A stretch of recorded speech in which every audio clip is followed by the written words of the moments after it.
Assalamualaikum warahmatullahi ta'ala wabarakatuh. Alhamdulillahi rabbil alamin wa bihi nasta'inu ala umuri dunya waddin. Asyhadu an la ilaha illallah wa asyhadu anna Muhammadan abduhu wa rasuluh la nabiyya ba'dah amma ba'du. Puji dan syukur marilah kita panjatkan kehadirat Allah Subhanahu wa taala. Salawat dan juga salam semoga selalu senantiasa tercurah limpahkan kepada junjungan kita Nabi besar Nabi Muhammad sallallahu alaihi wasallam, dan semoga sampailah kepada keluarganya Nabi, kepada para sahabatnya Nabi, atba'ut tabi'in, syuhada dan juga solihin. Semoga sampai juga kepada kita semua sebagai umatnya fi dunya ila yaumil jaza, kita semua mendapatkan syafaatul uzma darinya. Amin ya Allah ya rabbal alamin. Dalam kesempatan kali ini di hari ke-23 bulan Ramadan, semoga Allah selalu memberikan taufiknya, pertolongan dalam agama kepada kita semua, sehingga kita semua bisa menjalankan sampai finish, sampai akhir bulan Ramadan di tahun ini dengan sampainya kita di hari kemenangan, yaitu di hari Idul Fitri. Sebelum sesampainya di sana, saya masih membahas terkait masalah i'tikaf, sambungan dari kajian sebelumnya, di mana i'tikaf dari sekian banyak ibadah sunnah di bulan Ramadan diantaranya adalah beriktikaf, terutama di 10 hari terakhir di bulan Ramadan. Ada apa i'tikaf di 10 hari terakhir di bulan Ramadan? Kok kayaknya begitu istimewa? Jelas begitu istimewa. Bahkan Rasul Shallallahu Alaihi Wasallam menyatakan bahwa i'tikaf di malam atau di 10 malam terakhir bagaikan i'tikaf bersamanya. Sebagaimana dalam sebuah hadis diriwayatkan oleh Ibnu Hibban, man i'tikafa ma'i faya'takifal asharul awakhira. Barang siapa yang beriktikaf bersamaku, maka beriktikaflah pada 10 malam akhir. Hadis riwayat Ibnu Hibban. Dari hadis ini bisa dipahami, barang siapa, berarti orang yang beriktikaf di 10 malam terakhir bulan Ramadan, walaupun kita tidak jumpa dengan Rasulullah, itu sama artinya kita beriktikaf bersama-sama dengan Rasulullah Sallallahu Alaihi Wasallam. Namun tidak semudah membalikkan telapak tangan. Tidak asal kita i'tikaf. I'tikaf ini ada rukunnya, ada syaratnya, ada tata caranya agar mendapatkan keutamaannya. Nah, sebagaimana insya Allah dalam kajian kali ini saya akan membahas tata cara i'tikaf, yaitu yang diambil dari sumber salah satu kitab, diambil dari kitab atau bab i'tikaf dalam kitab Nihayatuz Zain fi Irsyadil Mubtadi'in, karya Syekh Nawawi atau karya Al-Imam Nawawi Al-Bantani, dalam bab i'tikaf, di mana diceritakan ada rukun i'tikaf, ada juga syarat i'tikaf, ada bermacam-macam i'tikaf, ada niat i'tikaf.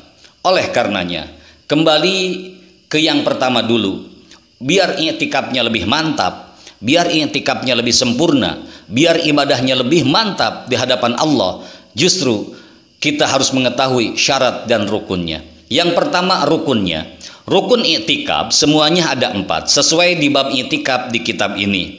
Yang pertama, rukun i'tikaf itu harus niat. Siapapun yang tinggal, yang diam baik di masjid, di musola, dimanapun di tempat-tempat ibadah, untuk merenung, bermunajat kepada Allah, harus ada niatnya. Niat i'tikaf. Yang kedua, berdiam diri di masjid sekurang-kurangnya selama tumakninah dalam sholat. Yang ketiga, i'tikafnya harus di masjid ataupun di musola. Musola sama masjid tidak ada bedanya, sama-sama saja masjid. Yang keempat, orang yang beriktikaf. Kalau yang bukan orang itu tidak masuk untuk i'tikaf. Jadi syaratnya itu, jadi rukunnya itu harus ada 4. Pertama, harus diniatkan untuk i'tikaf. Yang kedua, berdiam diri di masjid sekurang-kurangnya selama tumakninah sholat. Terus yang ketiganya, i'tikafnya harus di masjid pula. Yang keempat, harus orang yang beriktikafnya. Ikhwanul muslimin wa akhwatul muslimat rahimakumullah. Itu rukun i'tikaf ada 4. Lalu bagaimana dengan syarat i'tikaf? Syarat i'tikaf satu, atau yang pertama, syaratnya i'tikaf itu orangnya harus beragama Islam. Tidak termasuk i'tikaf bagi orang yang bukan agama Islam. Kenapa demikian? Karena i'tikaf ibadahnya orang Islam. Nah, maka orang kafir sama orang murtad tidak sah i'tikafnya, karena i'tikaf sekali lagi itu ibadahnya orang Islam. Yang kedua, berakal sehat. Walaupun Islam, tapi kalau akalnya tidak sehat, maka tidak sah i'tikafnya. Setelah agamanya Islam, orangnya Islam, akalnya harus sehat. Yang ketiga, bebas dari hadas. Entah itu hadas kecil, apalagi hadas besar. Hadas kecil kayak seperti yang membatalkan wudhu, yang mewajibkan kita wudhu. Hadas besar seperti yang kita mewajibkan untuk mandi besar. Maka itu syaratnya. Pertama, agamanya harus Islam. Yang kedua, akalnya harus sehat. Yang ketiga, harus suci dari hadas kecil dan juga hadas besar. Nah, bagaimana dengan bermacam-macamnya? Ada berapa macam gitu i'tikaf? Kurang lebih saya mengutip dalam kitab ini ada 3. Yang pertama, i'tikaf mutlak. Yang kedua, i'tikaf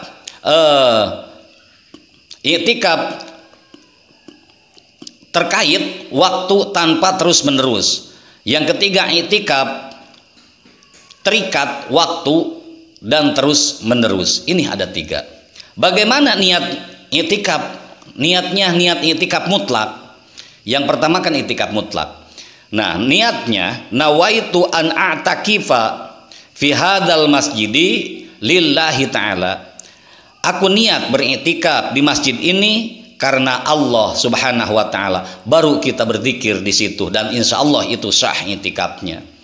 Yang kedua, niat i'tikaf yang terikat waktu. Bagaimana? Ada yang terikat waktu, ada yang tidak terikat waktu, ada yang terikat waktu hanya sementara, ada yang terikat waktu selamanya. Nah, kalau bagaimana dengan yang terikat waktu? Niatnya begini, nawaitu an a'takifa fi hadzal masjidi yauman atau lailan atau kamilan atau syahron baru lillahi ta'ala. Niat aku beriktikaf di masjid ini selama 1 malam, kalau mau iktikafnya 1 malam. Misalkan yauman 1 malam atau lailan kamilan 1 yauman 1 hari, lailan 1 malam, kamilan dengan sempurna, atau syahron 1 bulan. Maka ditentukan apakah 1 hari, apakah 1 malam, apakah 1 bulan. Maka ditentukan niatnya, insya Allah. Karena niat, innamal a'malu binniat wa innamal likulli imri'in ma nawa. Sesungguhnya segala sesuatu sahnya amal perbuatan, amal ibadah itu karena ada niat, dan orang mengerjakan segala sesuatunya yang diniatkannya. Nah, bagaimana? Itu niat yang terkait, yang terikat waktu. Bagaimana niat i'tikaf nazar? Ini niat wajib. Nawaitu an a'takifa fi hadzal masjidi fardhon lillahi ta'ala. Aku niat i'tikaf di masjid ini fardu karena Allah Ta'ala. Nah, itu diantara niat-niatnya. Tinggal tentukan saja. Kalau i'tikafnya misalkan Jumat, nawaitu an a'takifa fi hadzal masjidi lillahi ta'ala. Niat aku i'tikaf di ini masjid karena Allah. Kalau nazar, misalkan kita punya permaksudan, kalau maksud saya ini berhasil begini, maka saya akan beriktikaf semalaman di masjid. Maka itu niatnya nawaitu an a'takifa fi hadzal masjidi fardhon lillahi ta'ala. Iktikafnya itu jadi wajib karena nazar. Nah, bagaimana misalkan kalau kita berapa lama? Tidak ada batasan lamanya. Bagaimana dengan sebentarnya atau paling sedikitnya iktikaf? Yaitu seperti selama tumakninahnya dalam sholat. Misalkan kita sebelum adzan, qobliyah sebelum adzan, ya sebelum adzan masuk, nunggu imam datang sambil kita duduk, nawaitu an a'takifa lillahi ta'ala fi hadzal masjidi lillahi ta'ala. Niat aku beriktikaf di ini masjid karena Allah Ta'ala. Nah, sesungguhnya seperti itu. Insya Allah itu kalau sambil nunggu sholat maka itu sah, dan itu jadi iktikafnya walaupun hanya sebentar saja, dan itu sah dan walaupun sebentar saja. Insya Allah. Yang selanjutnya, apa saja yang membatalkan i'tikaf? Yang membatalkan i'tikaf ini banyak sekali. Kebetulan yang akan membatalkan untuk i'tikafnya itu banyak sekali. Di antaranya, berhubungan antara suami dan istri. Orang beriktikaf keluar malah pulang dulu ke rumah melakukan hubungan badan suami istri, maka itu iktikafnya batal. Yang kedua, mengeluarkan mani atau sperma. Apakah itu keluarnya secara mimpi, apakah keluarnya secara sengaja, ataupun secara melihat, ataupun secara tidak disengaja, setiap keluar mani ataupun sperma, maka batal iktikafnya. Yang ketiga, mabuk yang disengaja. Entah itu mabuk arak atau mabuk apapun, misalkan makan terlalu kekenyangan, maka disebutnya mabuk pula.